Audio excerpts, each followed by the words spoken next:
Molto brevemente dirò very quickly, come si I see how to set the framework of the stories I'm going to tell you about this morning. So when it comes to civilian internment, this is something that was done by states in case of war. So exactly what was that about? Well, practically, people were kept under control. In other words, people were put in specific facilities, specifically people belonging to nationalities that ranked amongst the enemies during the war.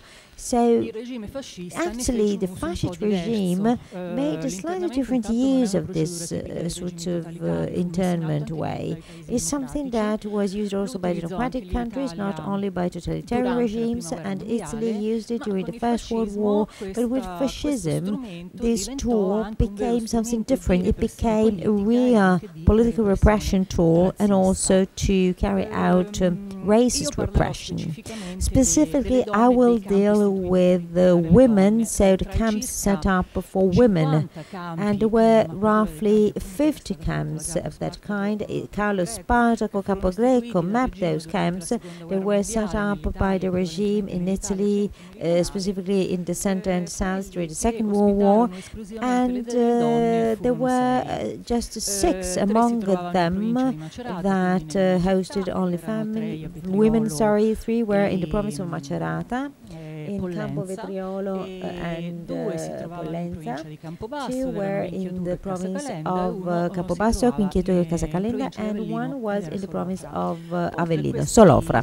So on top of these 6 women's camps, we have the Lanciano camp, that was a female camp, but only for a specific period of time, so until the beginning of 1942, then it was turned into a male camp. I'd like to add something else, just always very quickly. On top of internment, there was also the so-called free internment. So men and women undergoing this procedure were sent to specific areas or municipalities.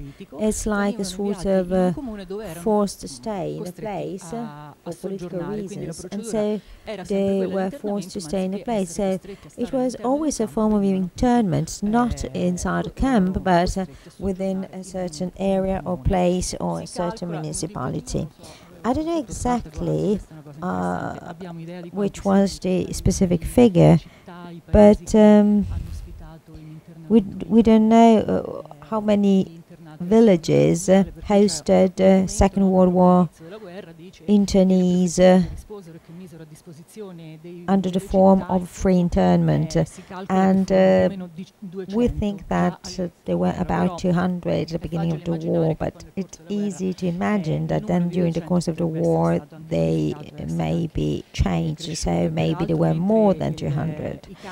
But still, while the camps were specific facilities in the center and south Italy, in the case of free internment it was a different procedure that involved also municipalities in the north of Italy. When it comes to interned women, well, in order to make you understand very briefly who they were and why they were interned, I'll try to use a classification made by fascist bureaucracy, even though, as you know, any classification, any labelization, any categorization can be too general, far too general, and so then if you look at the story of each one of these women, you see that there are always special cases, but still.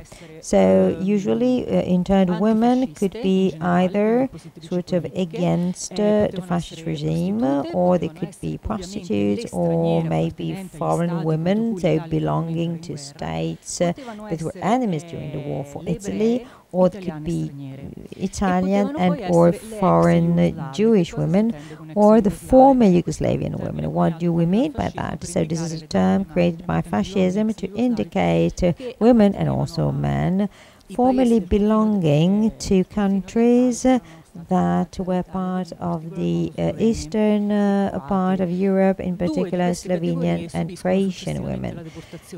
At the later stage, we have Jewish women and former Yugoslavian women that joined these camps. And during the course of my speech, I will tell you something more about former Yugoslavian women, because this is a slightly more complicated area of research. So it's much more difficult to go in greater depth. But let's start with Italian Jewish women. So we have a meaningful number here. Well, figures about female and male interned Italian Jewish, especially during the sort of Italian internment period, are more or less 400 from the beginning of the war until 8 September, and women were just a dozen. Well, I say just more or less because I try to identify all of them, but for 2 or 3 of them I should better check if they were just indicated as women that should be interned and then they were actually interned, or if they were never interned because some of them were liberated very quickly. So there were very, very few Italian Jewish women interned in such camps. And as you know, male and female Jewish were not just interned because they were Jewish, as if it was done automatically for foreign male and female Jews. So, well, fascists had created this mechanism. So it was necessary to determine a certain level of dangerousness for Italian male and women Jews. So as far as Italian female Jews that were interned are concerned, well, the dangerousness was clear in Clelia Montagnana. She was the sister of Rita, much more famous. So she was a family member of Palmiro Togliatti, was a relative of Palmiro Togliatti. She was known to come from an anti-fascist family, and she was interned straight away after the sort of start of the war in an Abruzzo village. First she's interned in free internment, and she's liberated only after July 25th, 1943. So the whole internment period is lived by her in this village. And she's interned because, and I read literally, because she was anti-fascist and she has made clear propaganda. Well, we have a different accusation for Anna Levi, a Milanese Jewish woman that was interned because she had publicly sort of insulted the Führer. Raffaella Tolenghi from Rome was interned in Pollenza because she was accused of sort of spying activities. And then we also have Anita Mondolfo, who was a very famous woman, and especially for librarians, because she was a very important librarian. And Mrs. Mondolfo also directed the National Library in Florence, and she was one of the few women that joined the Italian Encyclopedia, and Giovanni Gentile esteemed her a lot. And she wrote meaningful letters to the Ministry of Interiors in order to be released from internment, because these letters show very clearly the perplexity, the pain, and the surprise for being treated as an enemy of the country, when instead she thought that she, was not at all an enemy of the state. She did not consider herself as such. So she writes many letters to the Ministry of Interiors to say, well, I love my country, my home country. I could have gone abroad, but I didn't. So again, so she tries to express her feelings, and so she doesn't understand why she was persecuted. And Anita Mondolfo, she was in free internment, not in a camp, will then be released by some sort of special deed by the Duce, thanks to the intervention of Giovanni Gentile. And then we have so on July 29th, 1943, the liberation of all interned people, and so all these women can go back to their cities within the month of August 43. But still, 2 of them were deported. They were deported because they were then sort of rounded up later on.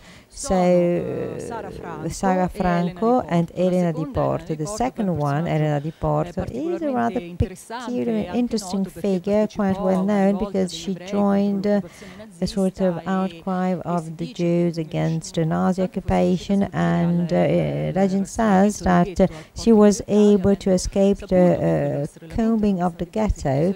But then, I mean, she decided to report spontaneously to the Germans, and then she was deported to Auschwitz. And then let's see the situation of foreign Jewish women. First of all, who were they? Well, very quickly, very often, these women used to come from countries that had been occupied by the Nazi, and that started coming to Italy since 1933 to escape the situation. At that time, the Italian law was quite open in that sense, so Jewish refugees could come easily and still do their jobs. But another meaningful thing is that the Jews, even after 1938, so after the racial laws, thanks to a special tourist visa, could still come, and many came even after the start of the war. Well, roughly 4,000 refugees came to Italy after the start of the war, and there are different stories and pathways. I can't dwell on that. Some came from Rhodes, others from Libya, other from Yugoslavian territories occupied by the Italians. So it would be very interesting now to try to understand what happened to those that came from former Yugoslavia, because for some of them that was a form of sort of a volunteered sort of internment. The DALLA had asked itself for such a sort of solution in order to intern these people in Italy, to put them in a safe place. So some people came to Italy thinking to find a safe shelter. There was a letter of a woman interned in Macerata that thanks a lot. She expressed sort of her thankfulness, and she thinks that hospitality saved her lives. Nevertheless, that one was able to sort of be rescued, but others instead were then later on deported. So no, not every story had a happy ending, and many of these women had different sort of destinies. And I want also to mention the children, because usually women were interned with their children. Well, first of all, kids internment was not sort of regulated by the specific law in the field, but actually de facto people were faced with these problems. Many women could not leave their children because, I mean, they had no physical place to leave them in. So having no possibility of leaving them to somebody, the regime gave these women and these children the possibility to be sort of interned together. So usually that was the case for free internment, but also very often people went through camps, and sometimes they could stay there for long periods of time with their children. And again, Spartaco told the story of Ferramonti, a camp with many kids, but it was a mixed camp, so there were also external aids, and it was possible to, for instance, guarantee specific services for children. That was not the case in women's camps, where children were almost totally ignored. And every time a new woman used to come, it was interned, there was a new dossier that was opened up. But apart from the Casa Calenda camp, children usually were sort of associated to the dossier of the woman. So, for instance, for poor interned women, the state used to give them a sort of daily subsidy for sort of bare sort of necessities and needs. So there was a daily allowance. If they were with their kids, the daily allowance for their kids was even smaller, and they went lower. And well, from this point of view, we have the story of two Polish Jews with their daughters coming from Vienna, and Charlotte and Felicita, those were their names, and Felicita was Charlotte's daughter, but she was 27 years old. In spite of that, well, she was considered as a daughter, so no fully daily allowance was given to this woman, so it was just 4 liras, not 6.5 liras, but then the allowance was used to 1.5 liras, and in the meantime Charlotte was very weak and sick and psychologically sort of frustrated, and everything occurred during the internment years, because even psychological diseases were rife, and without forgetting the physical diseases because of scarce food, for instance, and very difficult sanitation. But another important thing to be considered is that internees very often were moved from one camp to another, so that was often the case, but still these two women can remain together, and unfortunately they will get together to Auschwitz, where they will both die. So deportations occurred, and when it comes to deportation, with respect to issue of internment camps is an issue that has to do only with the camps in the marches, because the southern ones were liberated after September the 8th. What is most interesting about these camps in the Macerata area, in the marches region, is that we have this Pollenza camp that was first of all a camp for internees, being sort of used from 40 to 43, and then later on it became a provincial camp from January 1944, when it was reopened. Well, and it was used to put there all Jews from surrounding areas, and tomorrow we're going to have a specific speech on provincial camps, and in the meantime there was sort of a police communication number 5 of November 43, so Pollenza is reopened because all Jews had to be interned, so it becomes very meaningful, first of all because it's the only women's camp in that area, and secondly because we see women that somehow sort of are moved from fascist internment to RSI internment and then deportation.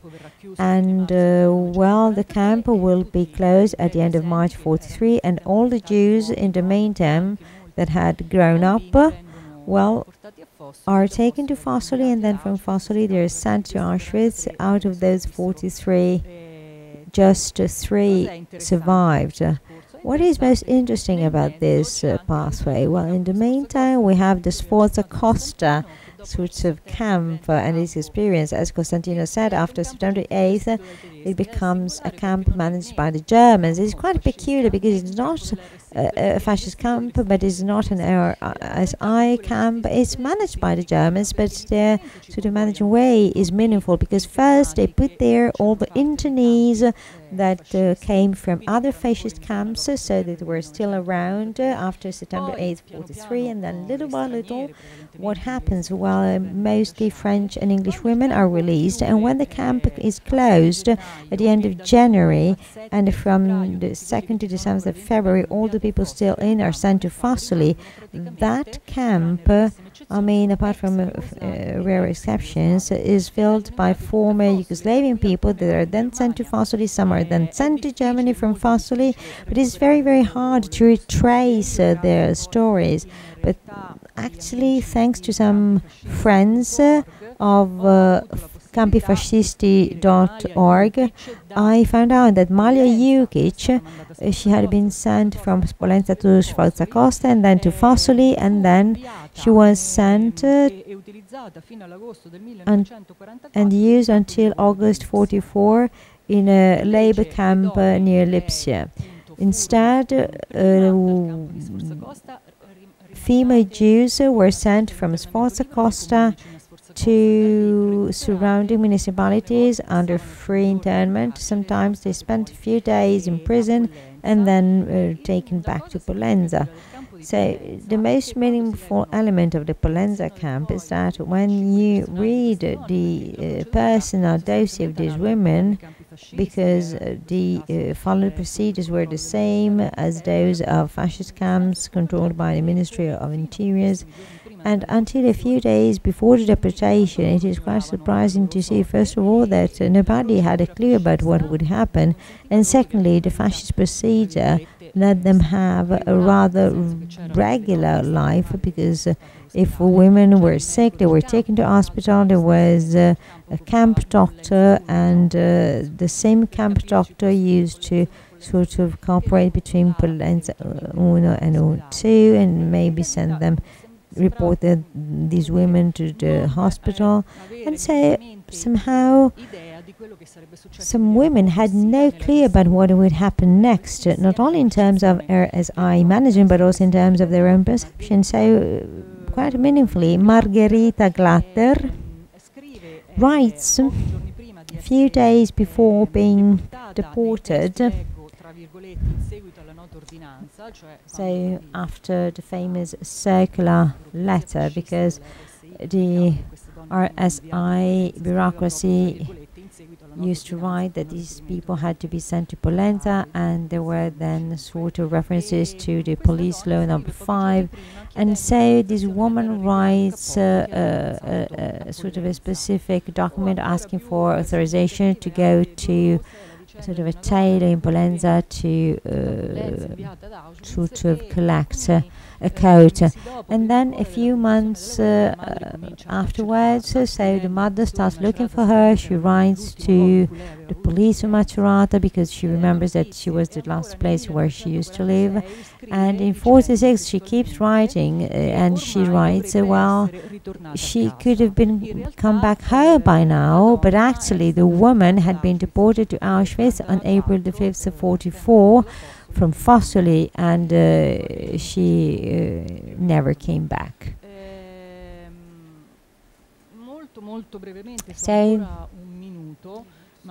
if I still have 1 minute, but then maybe Spartaco will tell you more about this. It will certainly provide you with many more details, and maybe it will tell you much better which is the sort of remembrance generated by these sites. Well, these facilities are non-existent because apart from the Sforza Costa that was previously war prisoners sort of camp, well, these facilities were mostly villas, so not military facilities with barbed wire.